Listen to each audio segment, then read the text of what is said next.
माझ्या बहिणी आणि मित्र, खरं तर मी तुम्हाला प्यार वाटायला हवं, परंतु आमचे मित्र बळवंत चव्हाण साहेब यांनी वाढदिवसानिमित्त माझ्या इथे सत्कार केला, त्याबद्दल संस्थेचे आणि बळवंत चव्हाण सरांचे मी मनापासून आभार व्यक्त करतो.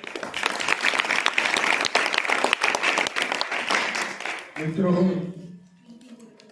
खरं तर मी आत्ताच आमचे मित्र म्हणण्यापेक्षा मी माझे पुतणे आहेत ते, कारण त्यांचे वडील माझे फार मित्र होते वायकर.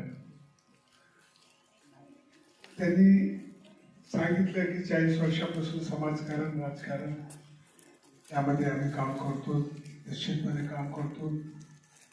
आणि जवळपास 30 वर्षापासून माझा वाढदिवस माझ्या पक्षातील कार्यकर्ते माझे